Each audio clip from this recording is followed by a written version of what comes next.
জানো তো, যখন প্রথম কথা হলো বাড়িতে মা অন্নপূর্ণা আসবেন, আমার মনটা না খারাপ হয়ে গিয়েছিল। তোমরা অনেকেই ভাববে, এ বাবা, ঠাকুর বাড়ি এলে আবার কারোর মন খারাপ হয় নাকি? জানো তো, 7-5 ভেবে বলছি না। আসলে যখনই অন্নপূর্ণা পুজো হবে, প্রত্যেক বছর আমার বাপের বাড়ির ওখানে শীতলা কালী পুজো হয়। মানে ওই সময়টা করেই ঠিক পড়ে। আর আমি জানি এই ঠাকুর একবার ওঠা মানে আমি আর কোনো সময় যেতে পারবো না বাপের বাড়িতে ওই টাইমটা। খুব কেঁদেছিলাম সেদিন। আসলে আমার বিয়ের আগেই আমার শ্বশুরমশাইয়ের সাথে আমার কথা হয়ে গিয়েছিল যে আমি এই একটা পুজোতেই বাপের বাড়ি আসবো। আর আমার শ্বশুরমশাইও খুব পরিষ্কারভাবে জানিয়ে দিয়েছিলেন, কোনো পুজোর সময় বাপের বাড়ি যাওয়া যাবে না, তবে শীতলা কালী পুজোর সময় যাস। তাই পুজোটা উঠবে শুনে মনটা ভীষণ খারাপ হয়ে গিয়েছিল, যেহেতু চৈত্র মাস আর এই সময়ই আমাকে বাপের বাড়ি যেতে হবে আর যেতে পারবো না, তাই মনটা ভীষণ পরিমাণে খারাপ হয়ে গিয়েছিল। আর এর মাঝে যে শীতকালটা যায় 4 মাস, 4.5 মাসের মতো আমি বাপের বাড়ি যেতে পারি না, শুধুমাত্র বাবুর ঠান্ডা লেগে যাওয়ার কারণে। যেহেতু আমার শ্বশুরবাড়ি থেকে বাপের বাড়ির ডিস্টেন্সটা অনেকটাই, তাই কিন্তু শীতকালে আর যাওয়া হয় না। তার মধ্যে গঙ্গা পারাপার হওয়ার ব্যাপার থাকে, তাই আর যাই না। তার মধ্যে যদি আবার এরকম পুজো পড়ে যায় আর যেতে না পারি, আর তারপরেই তো বাবুর নতুন ক্লাস শুরু হয়ে যাবে, এইসব কথা ভেবে না প্রচণ্ড মন খারাপ হয়েছিল। আর প্রচণ্ড মায়ের কাছে কেঁদেছিলাম যে মা, হয়তো তোমার ইচ্ছা নেই আমি তোমার মুখ দেখি। কিন্তু মায়ের যে তার থেকেও বেশি ইচ্ছা ছিল সেটা আমি বুঝিনি। ঠিক অন্নপূর্ণা পুজো হলো, এখানেও আমার মাকে দেখা হলো আর আমার বাপের বাড়িতেও ঠাকুর দেখা হলো। কি করে বলো তো? বিসর্জন হওয়ার কথা ছিল রবিবার, আর আমার বাপের বাড়িতেও বিসর্জন রবিবারই হতো। কিন্তু ঠাকুরমশাই এখানে বললেন যে যেহেতু পুজো হয়ে যাচ্ছে, সুতো কেটে দেওয়া হচ্ছে, তাহলে বিসর্জন করে দেওয়াই ভালো। তারপরে শনিবার পড়বে, একাদশী দ্বাদশী, এসব দিনে তো বাড়ির ঠাকুর বিসর্জন করতে নেই। তো যাই হোক, তাই আনন্দ করে একেবারে চলে এলাম বাড়ি। আর আমাকে দেখে আমার বাড়ির সবাই কতটা এক্সাইটেড তোমরা একবার দেখো, কারণ না বলে এসেছি তো সেই জন্য আরও বেশি এক্সাইটেড। এবার আমি শুধু ভাবছি যা হবে। আমি তো তন্ময়কে বলি, গেলে যে দিদি কি করবে। আমি বলছি এর কাছে কাঁদছি, ওর কাছে কেঁদে ফেলেছি। ওর বলছে আমি তো আমার দিদিরও কিন্তু ভীষণ পরিমাণে মন খারাপ ছিল, কারণ ও না একটু আমি গেলে বেশি খুশি হয়, আমাকে ছাড়া ওর ভালো লাগে না। কারণ ও বরাবরই বিয়ের পর থেকে আমাকে দেখে অভ্যস্ত, তাই আমি ছাড়া তো আমার দিদিরও কিন্তু ভীষণ কিছুক্ষণ বসে তারপরে মায়ের দর্শন করতে চলে এলাম। সত্যি বলছি, দেখে মনটা একেবারে জুড়িয়ে গেল। আর এখন তো সন্ধ্যের সময়, সবেমাত্র পুজো মিটেছে, তাই বাড়িতে সেরকম ভিড়ও নেই। এই বাড়িতেই বলি, মণ্ডপে সেরকম ভিড় নেই, কারণ সবে পুজো মিটেছে, সবাই বাড়ি গেছে, আবার একটু পরে সবাই আসবে। তো এই ফাঁকে আমরা কিন্তু মায়ের দর্শন করে নিলাম। আর এই যে বাবুর এসে শুরু হয়েছে বাবলস নেওয়া, ও বাবলস ভীষণ পছন্দ করে। আর আশা করি প্রত্যেকটা বাচ্চারাই এটাই পছন্দ করে। বাচ্চাদের কথা কী বলবো, আমি ধীরে হয়েও বাবলস ভীষণ পছন্দ করি, আমার খুব ভালো লাগে। তো যাই হোক, তারপরে কিন্তু আবার এই যে বাড়িতে চলে এলাম। ভাই, বাপের বাড়ি যেমনই হোক, যতই কুঁড়ে ঘর থাকুক না কেন, বাপের বাড়ি আসার যে আনন্দ, যে মজাটা, সেটা সত্যি বলছি পাহাড়ে সমুদ্রে কোথাও যাওয়ার মতো নেই। তো যাই হোক, তারপর দিদি কিন্তু এদিকে মায়ের হাতে লুচিগুলো বেলে দিচ্ছিল, তরকারি মায়ের অনেক আগেই হয়ে গেছিলো। জানো তো, যখনই ঠাকুরমশাই বলেছেন যে ঠাকুরে রাখতে হবে না, সুতো কেটে দিচ্ছে, নবমীর দিন বিসর্জন হয়ে যাবে, আমি তো শুধু এক চান্সে তন্ময়কে বললাম তাহলে আমাকে বাড়িতে নিয়ে চলো। আর তন্ময়ও এক কথাই যেন রাজি হয়ে গেল। সত্যি বলতে সবটাই মায়ের ইচ্ছা, মায়ের ইচ্ছা না থাকলে কিছুই হয় না। তো যাই হোক, তারপরে ঠাকুরতলায় যাবো বলে রেডি হয়ে গেছি। আর শাড়ি পরিনি, যেহেতু একটু নাচানাচি করবো, কারণ অর্কেস্ট্রা হবে, সব বন্ধুরা থাকবে, আমরা সবাই মিলে খুব আনন্দ করব। আর শাড়ি পরে ওইভাবে বসে থাকা খুব কষ্টকর ব্যাপার, যেহেতু সারা রাতের প্রোগ্রাম, বাড়িতে আর ফিরছি না, সেই ভোরবেলা আসবো।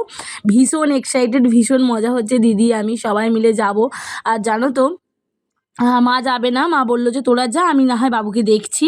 বাবু হওয়ার পর থেকে মা প্রত্যেক বছর তাই করে, আমাদেরকে পাঠিয়ে দেয় আর নিজে কিন্তু বসে বাবুকে দেখে।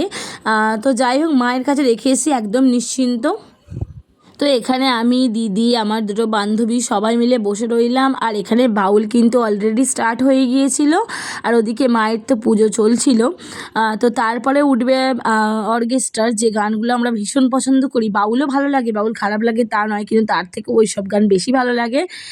তো এই যে মানু আর এই হচ্ছে মুনা, আমার দুটো ফ্রেন্ড। তো আমরা মানে মানু আর আমি প্রত্যেক বছর এমনভাবে নাচি, এরকম অর্কেস্ট্রারের দিনে লোক তো মানে ভেবে থাকে যে আমরা মনে হয় ড্রিঙ্ক করে আছি, এমন অবস্থা, পাগলের মতো নাচতে থাকি। আমি আর আমার বান্ধবী খুব ভালো লাগে একসাথে থাকতে। তো দেখতেই পাচ্ছ, অলরেডি আমরা এখানে বসে হালকা হালকা নাচানাচি শুরু করে দিয়েছি। আর আমরা খুব এক্সাইটেড সারা রাত। মানে আমার একটা যে বান্ধবী আছে পাশে, শাড়ি পরে আছে, দেখতে পেলে মুনা, ওর এই নতুনই বিয়ে হয়েছে এবছর শীতলা পুজোয়, মানে বিয়ের পর নতুন। তো ও চলে গিয়েছিল, আমি আর মানুই ছিলাম সারা রাত। তো ভীষণ মজা করেছি। তো চলো এবারে আসল মজা শুরু হবে, কারণ আসল অর্কেস্ট্রা যেটা আমরা ভীষণভাবে পছন্দ করি, এবার কিন্তু সে উঠবে আর আমরা খুবই নাচানাচি করব। কিন্তু সত্যি বলতে অন্য বছরের তুলনায় নাচিনি আমরা। অন্য বছর ভীষণভাবে নাচানাচি করি, খুব আনন্দ করি। এবছরও করেছি কিন্তু অন্য বছরের তুলনায় অনেক কম।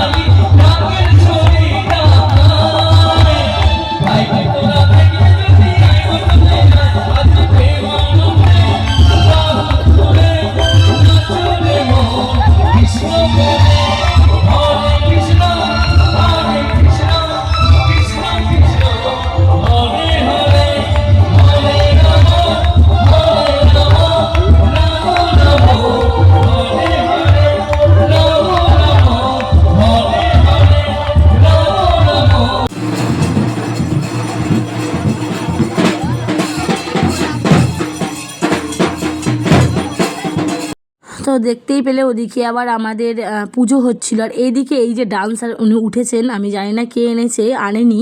আসলে আমাদের পাড়ায় কিন্তু এসব নাচ একদম হয় না, তাই কিন্তু বুঝতে পারিনি উনি একটা নেচে কিন্তু নেড়ে দিয়েছেন। আর আমরা কেউই এসব পছন্দ করি না, আমাদের পাড়ার এইসব নাচ একদমই পছন্দ করে না। দেখেছি অনেক পাড়াতে এরকম নাচে, কিন্তু আমাদের পাড়াতে কিন্তু এগুলো হয় না। তো চলো এবার শুরু হয়ে গেছে আসল মজা।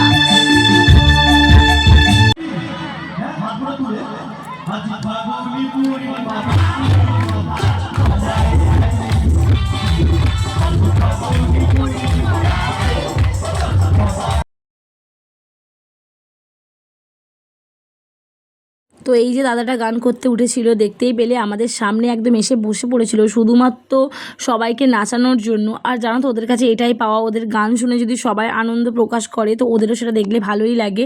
তো সবাইকে নাচানোর জন্য তো ওরা একেবারে এগুলোই করতে থাকে। তো দাদা এতই ভালো ছিল যে আমরা সবাই বসেছিলাম, ওখানে অনেক ঠাকুমারাও ছিল, তাদের সামনে এসে বসে পড়েছিল শুধুমাত্র ছোটো ছোটো বোনেদের সবাইকে নাচানোর জন্য। তো এখানেও দেখতে পাচ্ছ ছেলেরা এক সাইডে নাচতে শুরু করে দিয়েছে। আমার বাবাও কিন্তু ভীষণ পরিমাণে নেচেছিল সেই দিন। আমি একটু ভিডিও ক্লিপ তুলে রেখেছিলাম বাবাকে পরে দেখাবো বলে। তো সব মিলিয়ে ভীষণ ভীষণ ভীষণ মজা করে কাটালাম সেই দিনটা সারা রাত। কথায় আছে মন থেকে চাইলে সব কিছু পাওয়া যায়, আর সেদিন আমি এর আগেও এর প্রমাণ পেয়েছি, কিন্তু সেদিন আরও বেশি করেই পেয়েছি। মন থেকে এতটা পরিমাণে চেয়েছিলাম যে মাকে দেখার। দেখো যার বাপের বাড়িতে এরকম পুজো হয়, পাড়ার প্রত্যেকটা মেয়ে জামাই তাদের বাড়িতে আসে, আর ওই সময়টা যেতে না পারলে ভীষণ পরিমাণে মন খারাপ হয়। আর যেহেতু আমি আরও এর আগে 4 মাস মানে যাইনি, গিয়ে থাকিনি, তার জন্য আরও বেশি করে মন খারাপ হচ্ছিল। কিন্তু সব মন খারাপ এক নিমেষে দূর হয়ে গেল। ভগবান সবটাই ঠিক করে রাখেন, একটু ধৈর্য ধরতে হয়, কিন্তু সেই ধৈর্যটাই আমার মধ্যে ছিল না। কিন্তু যখন শুনলাম আমি যেতে পারবো, আমার তো আর আনন্দের সীমাই ছিল না। সেই দিন এত পরিমাণ আনন্দ হচ্ছিল, মনে হচ্ছিলো কতক্ষণে যাব, কতক্ষণে বাড়ির সবাইকে দেখব, মায়ের দর্শন করব। সেদিন মানে দারুণ দারুণ মানে একটা আনন্দ কাজ করছিল নিজের মধ্যে, আর ভালো লাগছিল না। আর সেদিন জানো তো লঞ্চে এত পরিমাণ ভিড় হয়েছিল, আমি এতবার যাতায়াত করেছি কিন্তু ওরকম ভিড় আমি জীবনে দেখিনি। মারাত্মক পরিমাণে একটা ভিড় হয়েছিল সেদিনের লঞ্চের মধ্যে।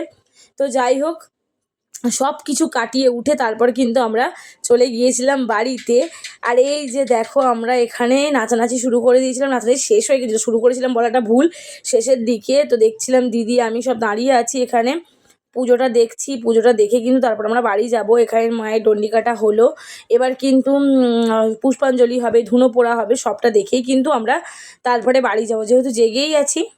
আর জানো তো আমাদের এখানে ধুনো পোড়াটা কিন্তু দারুণ হয়, তোমরা দেখলে বুঝতে পারবে, এতটা আগুন ওঠে, দেখতে কিন্তু ভীষণ ভালো লাগে। আর আমার মানে আমিও উপোস করি অন্য সময়, কিন্তু এবছর করিনি, এবছর তো আসা ঠিকই ছিল না, প্রত্যেক বছর করি না, কিন্তু আমি মাঝে মধ্যে করতাম। বিয়ের আগে তো করতামই, কিন্তু বিয়ের পর করা হয়নি সেভাবে। 1 বছর বিয়ের পর করেছিলাম, 1 বছর না 2 বছর করেছিলাম, করা হয়নি, ইচ্ছে আছে করার। তো দেখা যাক, ভগবান যেদিন দিন দেবে সেদিন কিন্তু করবো। আর এখানে মায়ের মুখটা স্পষ্ট দেখা যাচ্ছিল না আলোর জন্য, তাই আমি একটু ক্যামেরার সামনে হাত দিয়ে দেখছিলাম যে আলোটা দেখতে পাওয়া যাচ্ছে কি না। আর তোমরাই দেখো এখানে ধুনো পোড়াটা কত সুন্দর হয়, মানে ভীষণ ভালো লাগে, সবাই শুয়ে উল্টে অনেকভাবে ধুনো পোড়ায় এখানে।